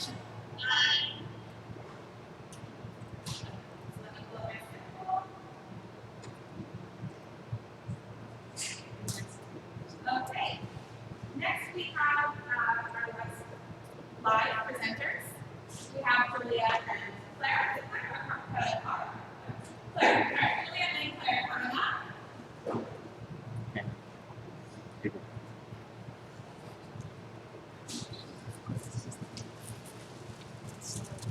It's a 1400 one. 1400? Yeah.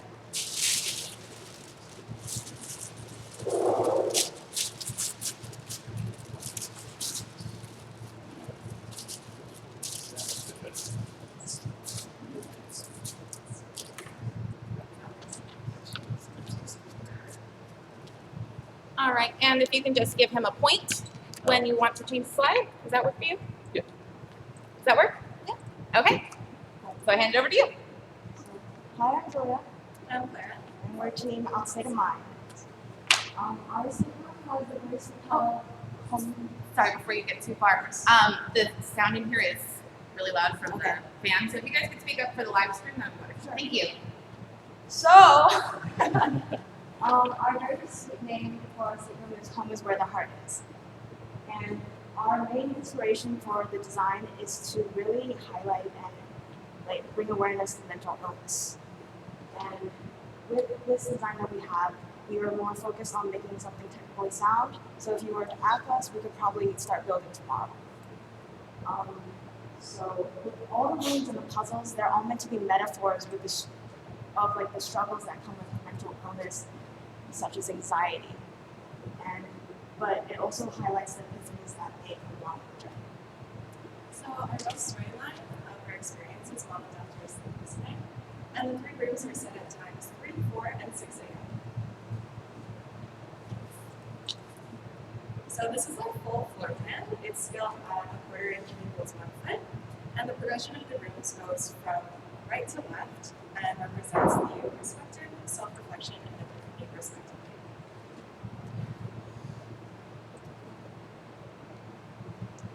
This is Okay, so the first room is set at 3 a.m., also known as the blue hour, and it asks us to explore new perspectives. So it's set in a cold, dark back room with a small blue light shining from the corner. On the right, you will find a wall of butter knives. On the left is a bathtub with a resin cover with embedded flowers. And from the ceiling comes a chandelier made of golden arms that seem to reach towards the guests. On the far side, or the far wall, is a sit-in mirror, which also doubles as the door to the next room.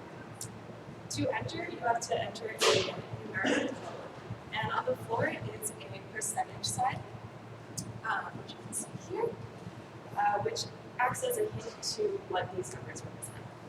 So to quickly run through, bathtub, there's a whole insert which the guests can stick their head into. And along the inner walls, there's a single image of a single lonely person. So that's the clue for number one. On the chandelier, there's going to be an 8-arm chandelier for the number 8. And then the pièce de resistance in this room is really the curved wall, and it's more of an optical illusion. Only from the corner right to the sink and looking down the curved wall will you see the number 5 formed by the butter knives that we strategically placed. And the significance of the combination 185 is that 18.5% of Americans experience mental illness in a given year.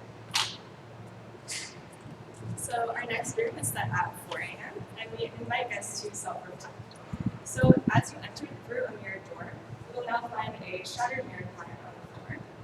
Along the walls are 3 mirror tiled puzzles, each revealing a part of a message. The walls are decorated with picture frames that contain images that evoke a sense of nostalgia, and among them is also a periodic table, which serves as a clue. Then on the far wall is a 5-foot-high platform, which is initially inaccessible to the guests, and there are 3 small screens which prompt the guests to enter a certain password to unlock it. So with the 3 tile puzzles, each of them contain a part of a code. The code is, if the ocean can calm itself, so can you. There goes salt water mixed with air, with the keywords ocean, salt, and air highlighted. And these correspond with the chemical formulas H2O, Na, and CO2. And with the sort of clue that we have in the periodic table, you'll then enter these formulas onto the screen prompts on the wall. Then a mechanized staircase will then come forth from that wall, which then will allow you to access the brief upper. So we expect guests to spend the most time in this room, and the message we intend with the experience is that only by looking into oneself and your past and putting all these pieces together will you be able to rebuild a shattered mindset and a broken sense of comfort. So the last and final room is set at 6 a.m. It is used to symbolize the epiphany one might have while they are going through a mental breakthrough. It is full of warm tone translucent curtains hanging from the ceilings, along with the white cotton material lining the ceilings to simulate a sort of look of a sunrise. You enter down a slide and into a gold pit, which symbolizes the return to freedom and joy. And along the far wall are 5 lights, which correspond to the progression of the sunrise, along the way to 6, which is underneath them. So the goal of this puzzle is to get all 5 lights lit at the same time. The catch is, for example, one of the switches may turn on 2 lights, but turn off a light we turned on previously. So the guest must figure out the correct sequence of switches, which will allow for them to be all lit. Upon doing so, the exit light will turn on, allowing and telling the guest that you may now. So as the guests exit, we hope that they have found a new sense of peace, comfort, and home within themselves, which is why we have chosen to name our escape room Home is Where the Heart Is.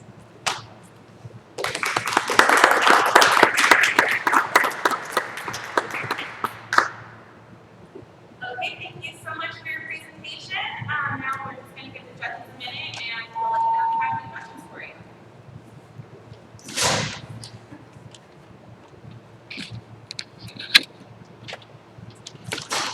Did you define your target audience?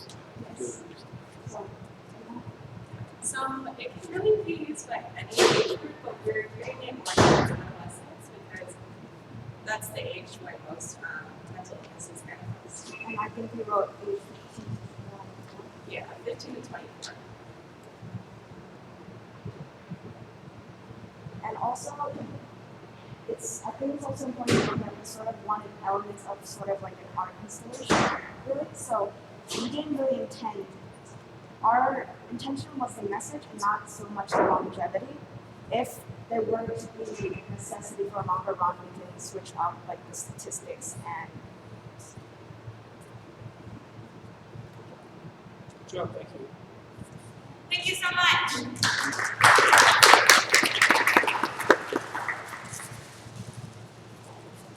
Okay, judges, I'll give you a minute to catch up. This is actually going to be our final presentation. It is a remote presentation. And we'll be pulling that up right now while you guys finish up, okay? So this one's a PowerPoint, but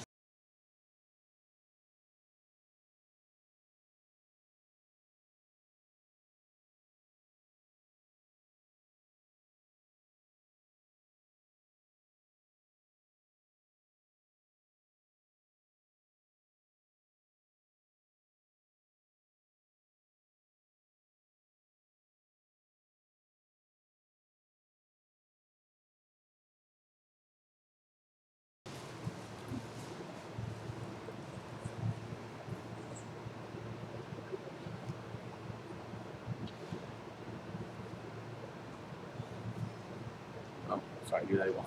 Do it one more time.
All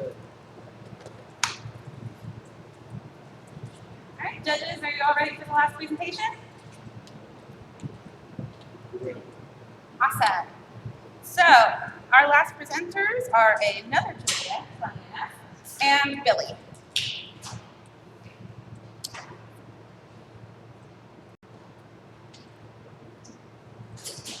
The year was 1969 when Dr. David Rosenhan from Stanford University launched his research to challenge the validity of the diagnosis that psychiatrists gave their patients. Rosenhan sent 8 sane people into 12 different psychiatric hospitals to go undercover and act insane to see if doctors and nurses in the hospitals would be able to differentiate legitimate mental disorders from fake ones. None of the serial patients were caught and almost all were misdiagnosed with mental disorders. But Rosenhan's intent was to expose these institutions with their failure to accurately diagnose these mental conditions. His research took him on a path to uncover something much darker: the illegal experimentation on patients. 2 of the serial patients have suddenly disappeared without warning. The remaining 6 patients must investigate on their own at the last-known whereabouts of their missing comrades at a place called the Tiger's Lair and uncover its darkest secrets. U.S. players will enter the escape room or Tiger's Lair as Dr. Rosenhan's serial patients and begin your mission to rescue your fellow patients.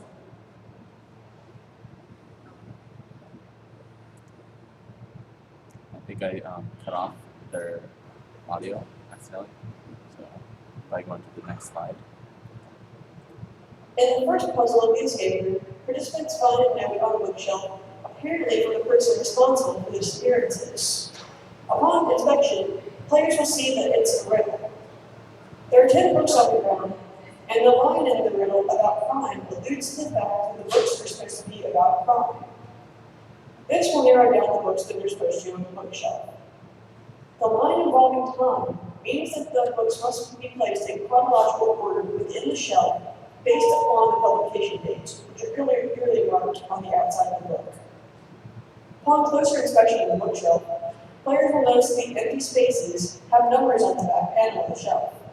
They will place the book published first with 1, and so on, until all 7 books are placed in the proper order. RFID chips embedded in the books will unlock a shelf and be placed in the correct order. For this puzzle solved, players can move on to the puzzles in the next room. In the first puzzle of the escape room, participants find a note on the bookshelf.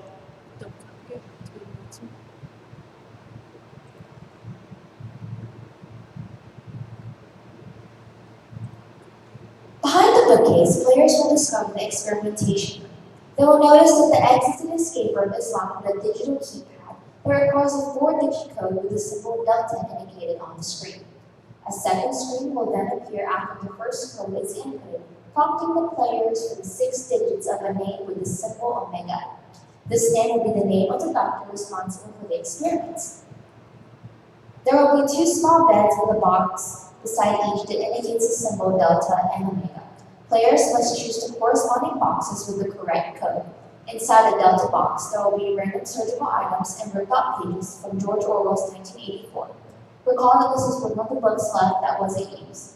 The first code is 1984. The Omega box will contain photos of previous patients, and on the back of each will contain publication papers that will lead to the book Frankenstein, where the name Victor will be circled on several pages to confirm the name of the doctor, and the last one being Victor to allow players to escape Tiger's lair.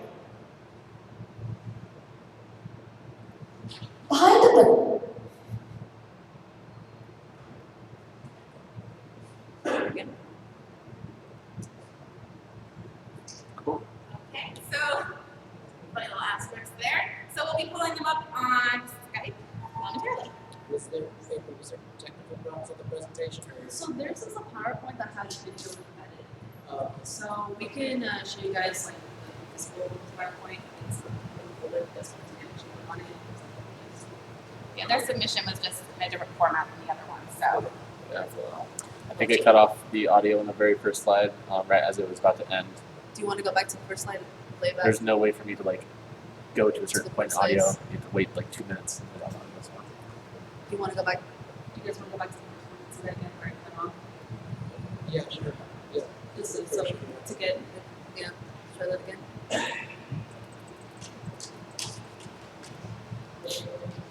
Because it was just an audio clip with a single slide. I was like, okay, you want me to like. The year was 1969 when Dr. David Rosenhan from Stanford University launched his research to challenge the validity of the diagnosis that psychiatrists gave their patients.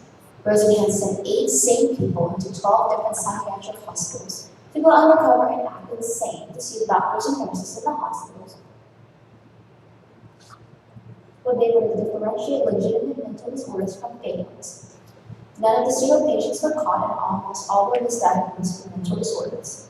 While Rosenhan's examples exposed these institutions for their failure to accurately diagnose these mental conditions, his research took him on a path to uncover something much darker: the illegal experimentation of patients. 2 of the pseudo patients have suddenly disappeared without warning. The remaining 6 patients must investigate on their own the last known whereabouts of their missing comrades at a place called the Tiger's Lair and uncover its dark secrets. U.S. players will enter the escape room or Tiger's Lair as Dr. Rosenhan's pseudo patients and begin your mission to rescue your fellow patients and uncover the doctor responsible for the human experiments, all while trying to escape without being caught and meeting the same fate as previous patients before you. No. Is it the same place? That was the audio that got cut out. Oh. Yeah, so.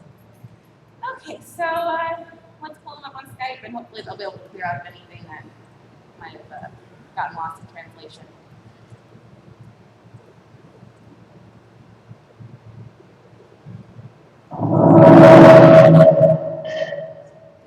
Sorry.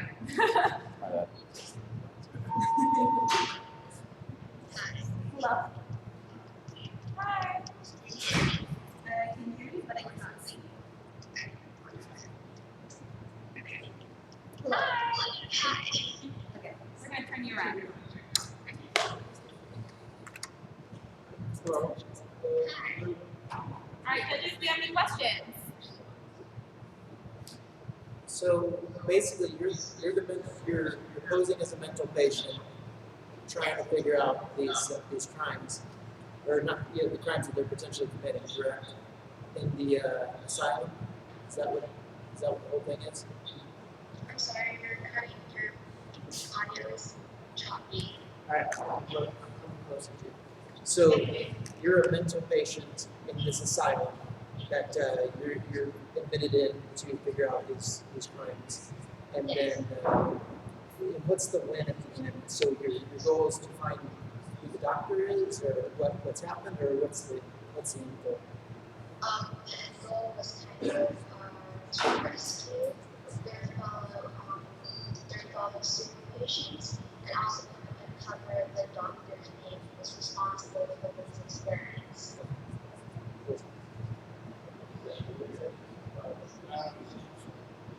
All right, thank you. Good concept artwork. Thank you. Thank you so much.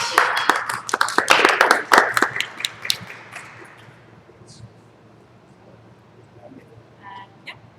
Cool. Okay, so we're going to take another quick break. So it's currently 2:19. So we originally planned on having the awards at 2:30, but we're gonna go ahead and give it another additional 15 minutes just to make sure that we get all our ducks in a row essentially. So if I can everyone take another refreshment break, and we're gonna consult with the judges. So if everyone could migrate to that side of the room, so we can have privacy with the judges, that would be amazing.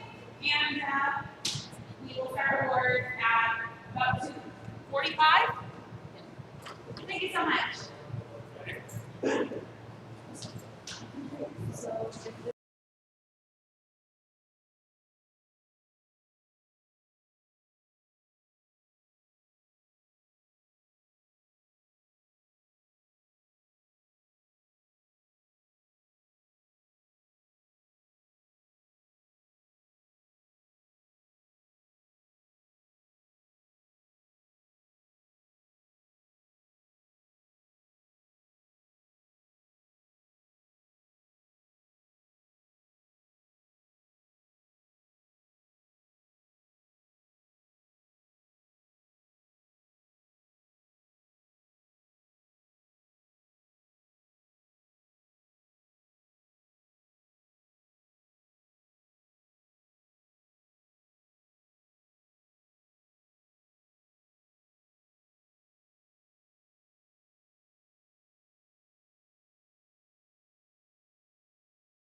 Okay, so we're about to hand out the awards. It's all calculated. We're just filling out the final little certificates right now. But before we do that, I just wanted to give another thank you to our wonderful judges. If we could give them a round of applause. I can speak for all of us when we say, you know, it means so much that you guys took time out of your busy schedules and came down. You know, this is such a, you know, while it's new and it still has its hiccups, I know as a student, having opportunities like this and being able to get, you know, critique and feedback and recognition from people like you means the world. So really, really deeply, truly thank you. Our first award that we're going to hand out is actually going to be the subcategory, the poster award. So the judge for that isn't here. That was Helga, whose background, as I said earlier, is in graphic design. So we sent her all of the poster submissions, and she sent back her winner. So the winner for poster design goes to Rad Encounters. So this is Cara and Bridget. They are from SCAD, Savannah College of the Arts and Design, and we are going to be pulling them up just so that I can present this to them. They're watching it live. All right, hi guys. You won for best poster. Thank you so much for competing. We'll be sending this award to you in the mail.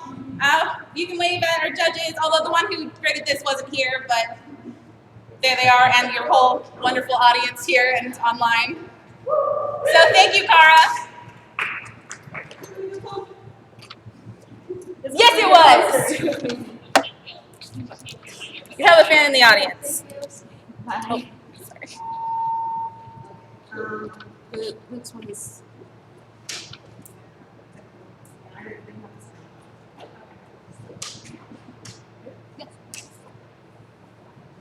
Okay, so this is going to be an exciting award.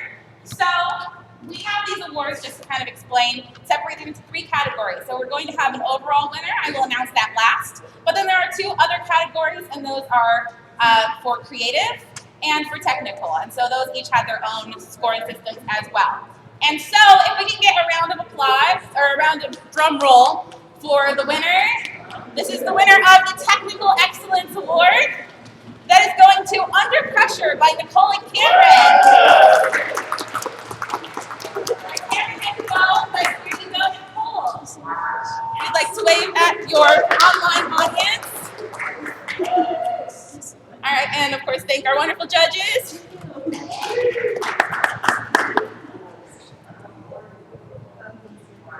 All right, so we're going to give it one more second. We're just framing up our next award, which is going to be for Technical Excellence. Oh, no, sorry, creative excellence. Bill on Dale. Okay, so another drum roll, please, for creative excellence. The award goes to Specimen by Kevin Scherz.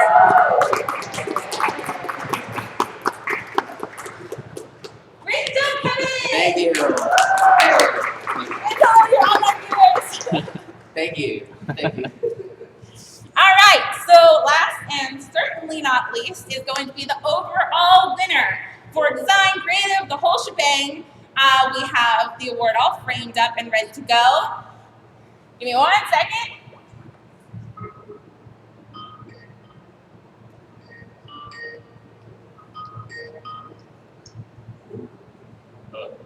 Hello.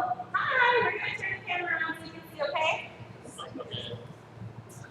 So, the award goes to Mateus and Aaron for Pinocchio Nightmare. You are our overall first place winners. Congratulations! Thank our judges. Oh, they didn't hear it. Overall winner, guys.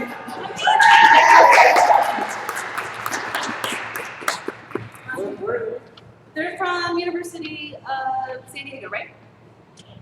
US. Okay. Real fast before we go, I do want to thank, we have through our webcam some people over at, sorry, I'm going to lose my mind. Room Escape Artists, they've been really wonderful. David and Lisa, they actually promoted our live stream to their audience, and they actually mentored a lot of our participants. So thank you to them.